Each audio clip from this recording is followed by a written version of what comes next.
You ever wonder what is a subnet? Maybe you have to subnet some IP address space, or you need to get smarter in understanding what a subnet is. I'm here to tell you a little bit more about that. So a subnet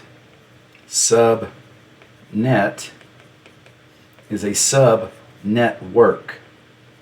Well, what is a network? Excuse me. What is a network? Well, in this context, there's so much terminology in the industry.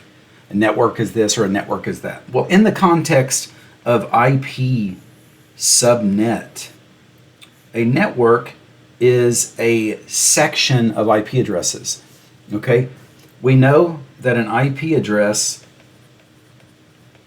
and a lot of these concepts pertain to IP version 4 and IP version 6. Okay, so I won't specify necessarily between one or the other because the concepts apply to both. So within this context, a network is a section of IP addresses. Okay, the IP version 4 address space is 32 binary digits wide. And the short phrase for binary digit is bit, B-I-T, 32 bits. Okay, that's IP version 4. IP version 6 is 128 binary digits or bits. Okay, otherwise known as bits. I can just erase that and just write the word bits there, or the acronym, I should say. IPv4 is 32-bit. IPv6 is 128-bit. You might ask, why is it 32-bit and 128-bit for IPv4 and IPv6 respectively? Well, that's just the way it was standardized. Here you see in Request for Comments 791, which was standardized back in, I think, the early 80s. The date is on here somewhere. If you go to the top, you'll see it. And it shows 1981. Okay? And so if you look at the header, you see that in a 32-bit scale, counting from 0 up to 31, that's 32 bits, the source address and destination address of the IP version 4 is 32 bits wide. So that's all the space you have to put in these packet headers. Similarly, for IPv6, that was standardized in the mid to late 90s, we see that of a IPv6 header that's 32 bits across, the IP address fields for source and destination are 32 bits across but stacked 4 high as far as the bit space goes. So that would be 32, 64, 96, 128 for the source IPv6 address, and the destination IPv6 address is likewise 128-bit, 32, 64, 96, and 128. So that's all that you can fit in these packet headers. That's the address bit space. So staying with the topic of IP version 4 for the moment, which has been around since the 1980s, and we're still using it a lot. The assigners of IP addresses, the Internet Assigned Numbers Authority, oversees what are known as regional Internet registries. They're the American Registry for Internet Numbers, Asia Pacific Network Information Center, I think it is. There's the one in Europe. There's the one in Africa. And then there's the one in South America. So these are the regional Internet registries. Wherever you are in the world, if I could draw a planet, a planet with land on it and stuff and oceans. I'm not going to be able to draw the continents very well. There's Antarctica. Almost looks like a sad face. Here's Hawaii over here. Here's America. Oh, and then South America, kind of like that. Anyway, it's a bad drawing of a globe. But wherever you are in the world, the American Registry takes care of here. Asia Pacific takes care of Asia, and then RIPE takes care of Europe. Latin America takes care of, or LATNIC takes care of South America, And Africa is way down here. Afrinic takes care of that.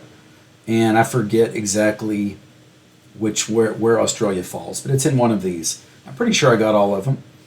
So depending on where you are in the world, you will be assigned some address space.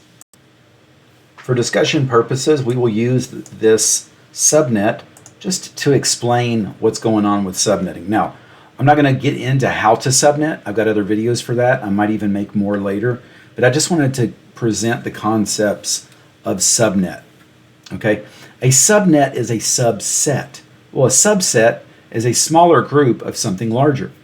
All right, so if you're assigned this address, a /22, what this means is, did I say I'm not going to get into how to subnet? I changed my mind. We're going to dive into some of the inner workings of how to subnet. I won't cover every concept related to it, but we're going to dig into it a little bit here. That we are dealing with a subset of this network, 192.168.100.0/22. Now, to see this clearly, the best way is to convert it to binary.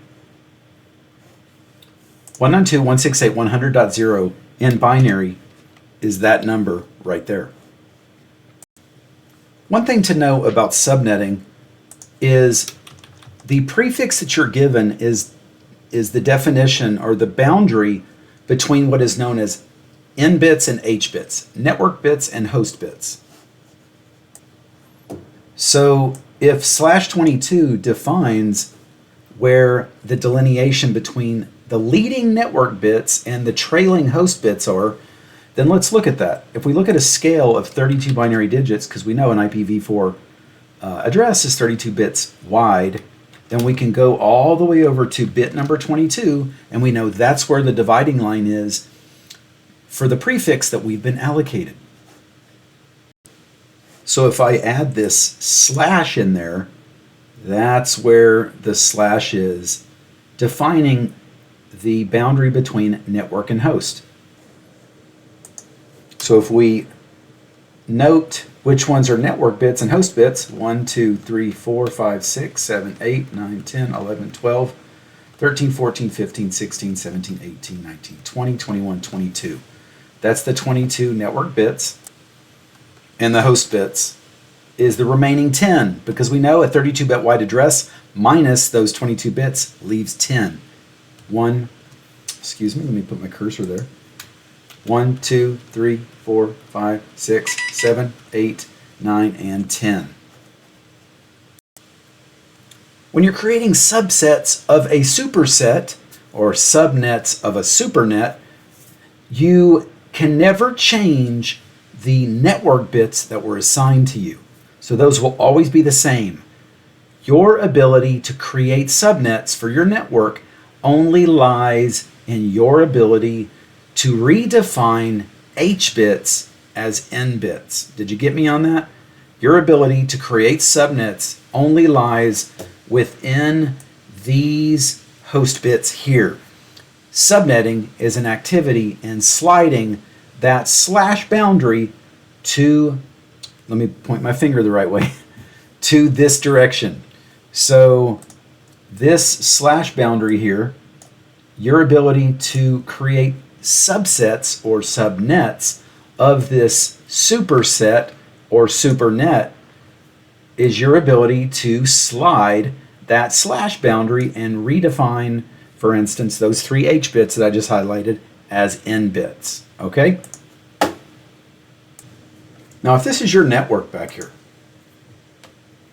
we will draw your cloud as the boundary in blue, and you need to create subnets of your assigned /22 of address space. You've been given a /22. Let's be specific, 192.168.100.0/22. You could take that entire assignment and assign it to one location if you wanted to. Actually, you couldn't and get away with it with this network that I've drawn, but I'm just going to make a point here. If you put this entire /22 here in this broadcast domain or in this VLAN, Same thing, broadcast domain and VLAN.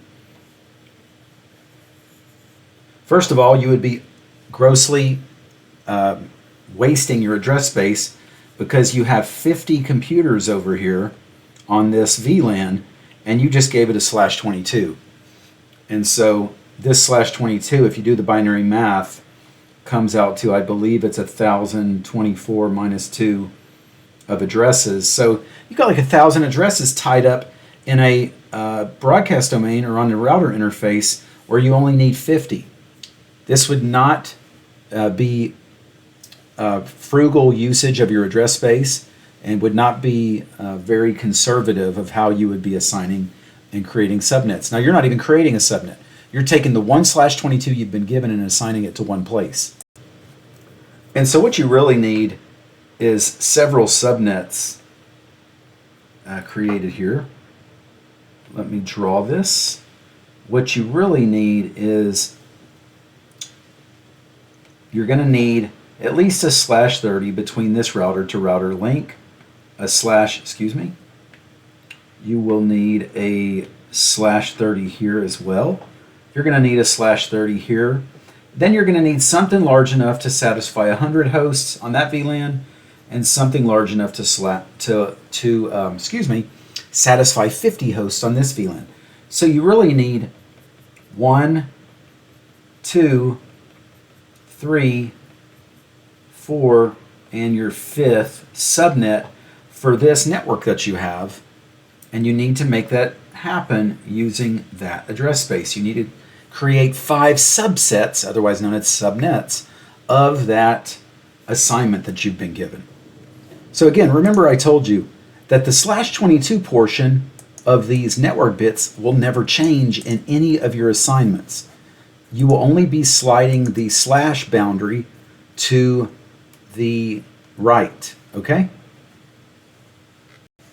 So in creating your subnets, you could copy the leading 22 binary digits and paste it over and over and over again because you know it's never going to change. All right?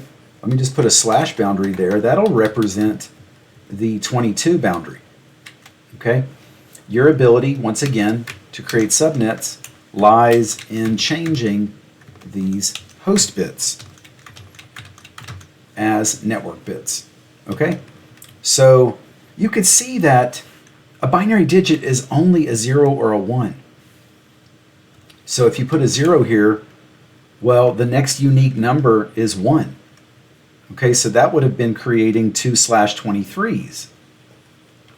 All right, you've taken this /22 boundary and you move it over.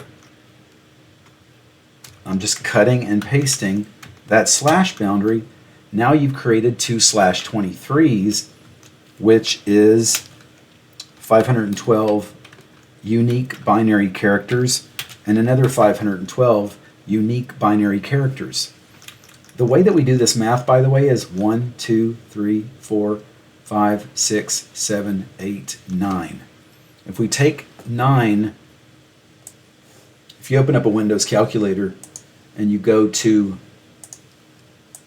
programmer mode, and you could actually do the binary math in scientific mode. Base 2, binary is like bicycle, 2 wheels, binary, 2 numbers, 0 or a 1. So it's a base 2 numbering system. So the base of the calculation is 2, x to the y, power. If we want to know how many addresses we have, we just raise 2 to the power of however many host bits we have, and in this case we have 9, equals 512. There you go. Now, this is allocating our entire /22 as 2 subsets, or 2 subnets. 2 subnets of /23 each. Would that satisfy our requirement? No, it would not. We need 1, 2, 3, 4, 5 subnets. Okay? So we have to look a little further, or a little closer at what we're doing here. I'll get rid of this stuff here, because really this represents the entire /22 in the form of 2 /23s. So if we move this down and we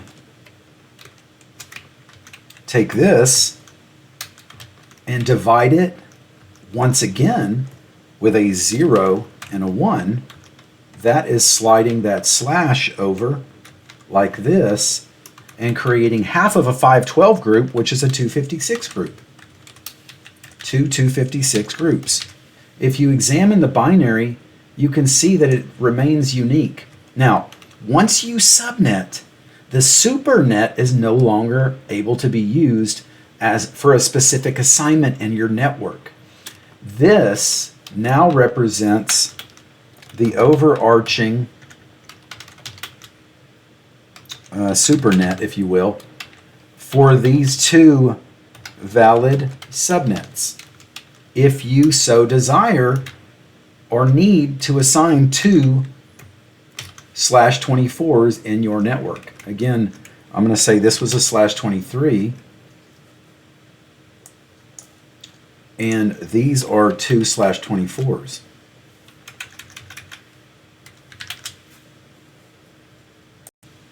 Now at this point you have 1, 2, 3 unique subnets.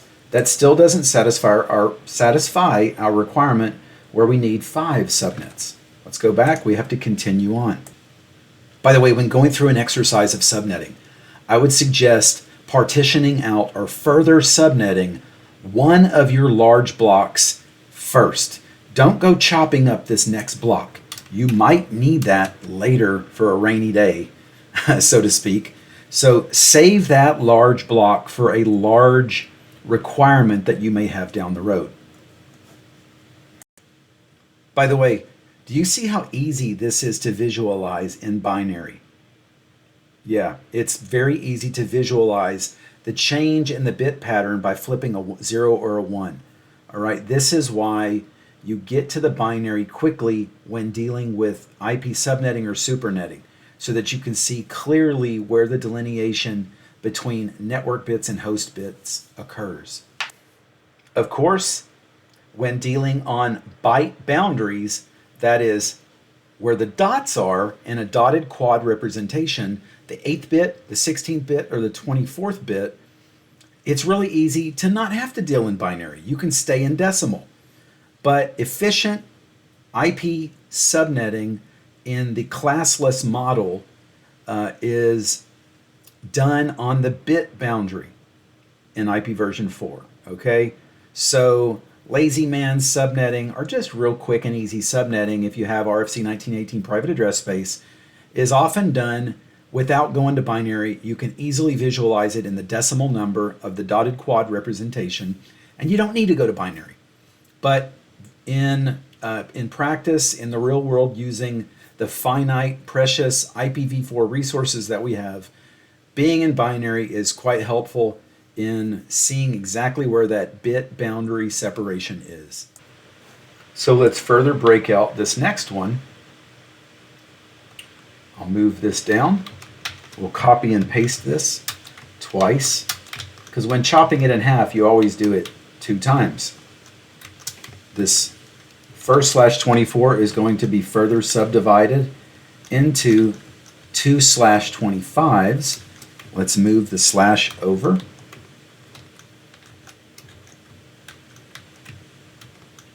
And let's iterate that binary, 0 and 1.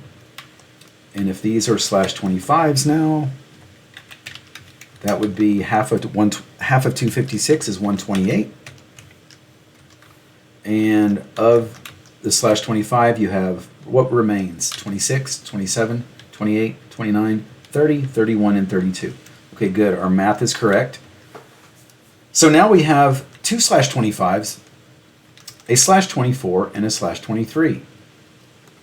Now, this first /25 can be efficiently used to provide enough address space for this one VLAN over here for 100 hosts. So let's label it as such. This is a valid subnet VLAN for 100 hosts. Okay? For this one over here, we only need 50. So we will further subdivide this /25. Continuing on with the process, Let's label that an unusable overarching supernet. Let's copy and paste this twice, getting rid of that because these will be valid subnets of that /25. So these are going to be 2 /26s. Half of 128 is 64. And let's move that slash over.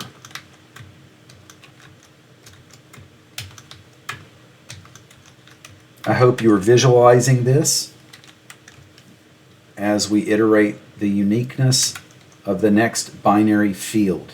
This is the /26 binary field, leaving 27, 28, 29, 30, 31, and 32.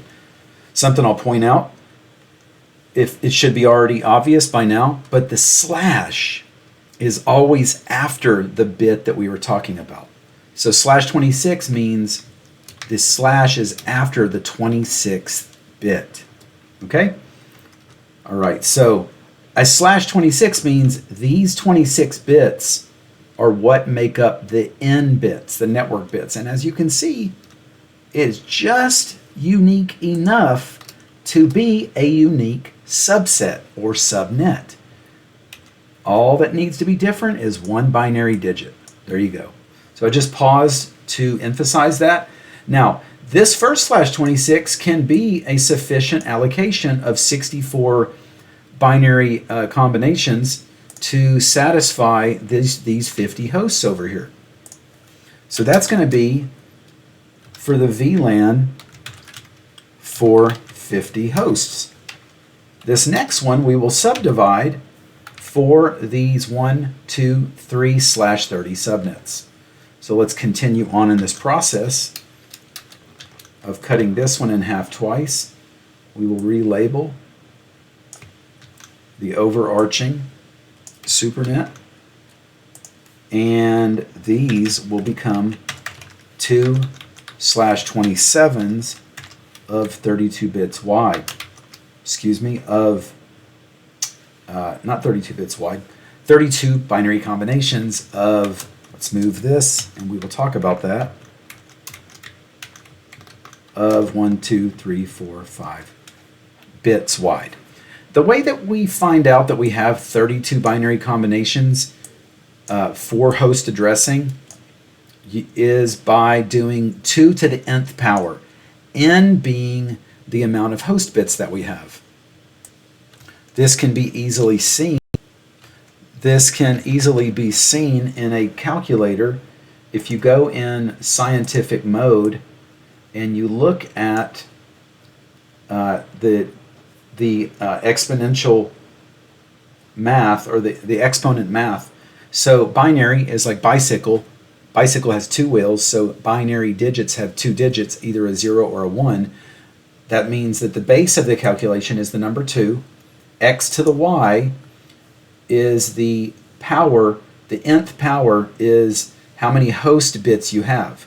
So let's just say in this case of a /27, we know there's 32 binary combinations because there are 1, 2, 3, 4, 5 host bits. So 2 to the 5th power equals 32. There you go.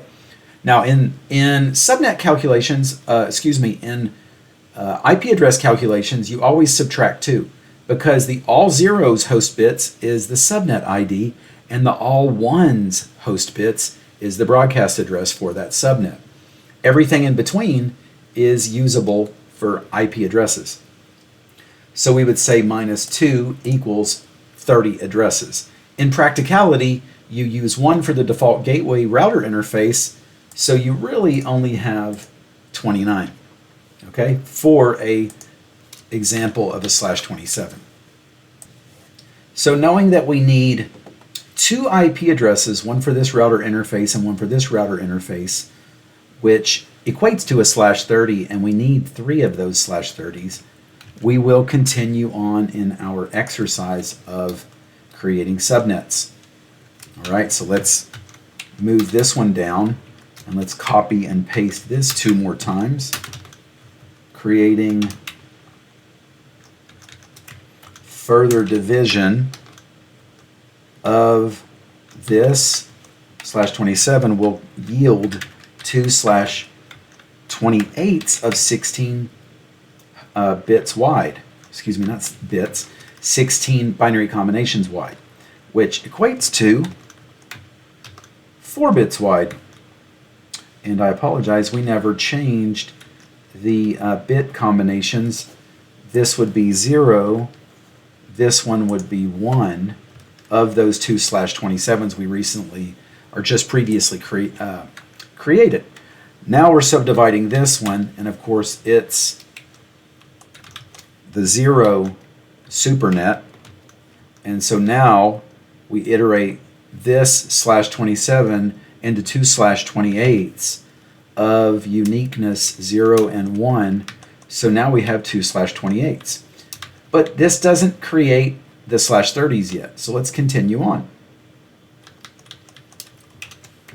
Creating another supernet while we subdivide this into further subnets will yield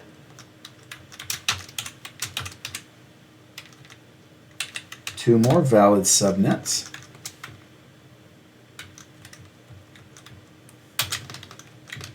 And these are slash 29s. Let's move the slash over and iterate that binary. Now we have 2 subnets that are 8 hosts possible, minus the 3 for the broadcast, the net ID, and the default gateway. You really only get about 5. Okay? And so now we have 2 more valid subnets, but we still need slash 30s. So let's keep going. I think what we're gonna see is we're gonna wind up dividing 2 slash 29s. If that might be clear to you already. So let's create a couple slash 30s out of this.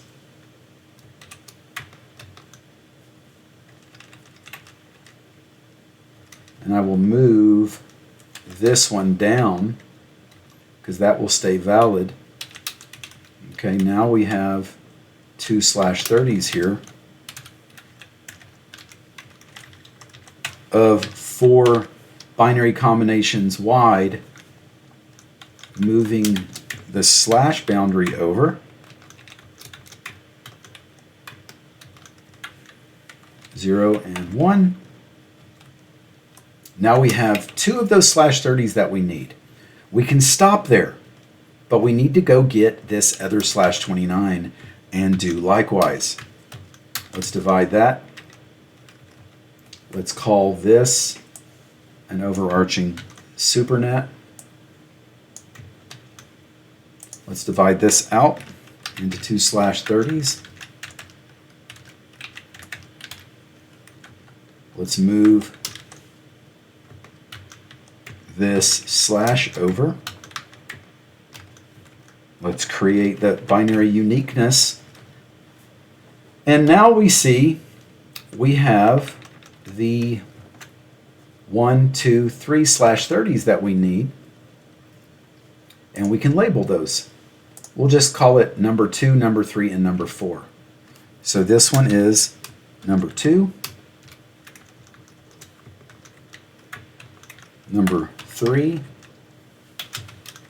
number 4, and we can say this is vacant address space, vacant slash available. We've been working in binary so much, now you need to get this back into its decimal form or dotted quad notation. So let me show you how to do that real quick. Starting with the one for the 100 hosts on this VLAN, we need to know what this is in decimal. So we could put the decimal points after 8 bits. 1, 2, 3, 4, 5, 6, 7, 8. 1, 2, 3, 4, 5, 6, 7, 8. 1, 2, 3, 4, 5, 6, 7, 8. And then we can convert binary to decimal. Using a Windows calculator, if you go into programmer mode and you take these binary digits here, you paste those in, then you can see, click on binary, then paste them in and look at the decimal number, 192. Put 192 right under that, copy this next string, paste that into your calculator, click on binary, paste, decimal 168. Put that into that second octet, 168.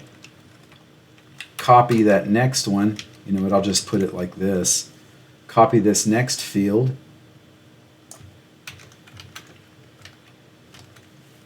Click on binary, paste that in there, decimal 100. There we go. And then this last one, of course, is 0. Because we see that the binary is 0 and the hosts are not considered when identifying what the subnet is. So that subnet would be assigned to the VLAN with 100 hosts. Moving further down, the subnet binary to decimal conversion that needs to be done for the VLAN with 50 hosts over here will be done like this. And now we know the first two octets must be the same because we're dealing with anything after /22. That's only the first 16 bits, okay? So we can get way down to there, 1, 2, 3, 4, 5, 6, 7, 8. 1, 2, 3, 4, 5, 6, 7, 8. 1, 2, 3, 4, 5, 6, 7, 8. So we can copy this third octet to figure out what's going to go there, put it in our calculator, and it's decimal 100. And then the next field of 10 with, remember, the host bits of all 0 is what is put in when calculating the network ID. Remember I told you the first binary iteration of the 64 total is the network ID. In other words, is the subnet ID. So it's all zeros. So it would be 10 and then 6 more zeros. So let's put that in. 10, 1, 2, 3, 4, 5, 6 more. Decimal is 128 /26. There we go. So that is the assignment that will go on that other VLAN. Okay, so penciling that in, we have 192.168.100.128/26, and of course the first address of that is put on the router interface, will be 129, and then we did the same thing for this previous allocation of 192.168.100.0/25, and that first address is put on the router interface here as .1. And in case you didn't know, this doesn't have to be .1 or .129. You can use any of the possible addresses out of that subnet for your router interface. It's just by convention or typical that the first usable IP address of a subnet is used for the default gateway, but it doesn't have to be that way. Continuing on, doing the binary to decimal conversion for our /30 subnets, that one, and this one. Let's do that. Okay, I went ahead and put those decimals in there, and we can tell that these first two octets are 192.168, and we should check the third one, the third octet, to make sure. Place that in here, decimal 100 for this one. And then that last portion, and I'm actually doing the third one first, and then I'll go back and do the second one. So that last portion, knowing that those two host bits are 0 when looking at the subnet ID, let's put that in here in binary and add 2 zeros, 1, 2. Decimal is 196. 196/30. Now, if we copy and paste this up here, we can look at this. Well, let's just copy it, remembering that those two last host bits are 0. Let's paste this into here.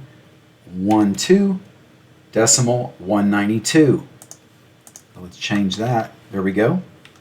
And let's do this last one.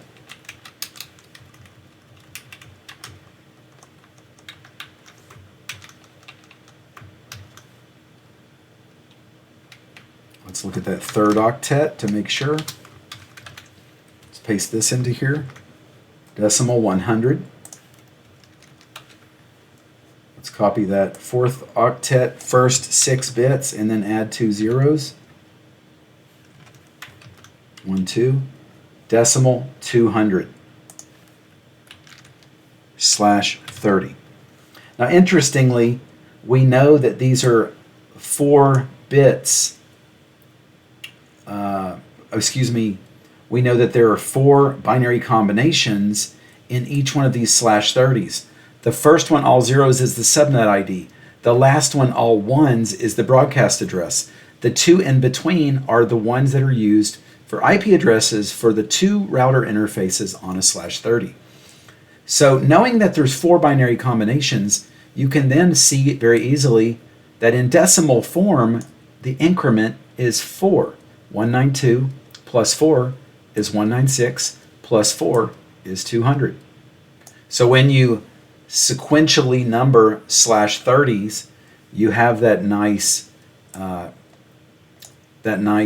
4, 4, 4, and 4 progression as you iterate them out. Now we can label our /30s.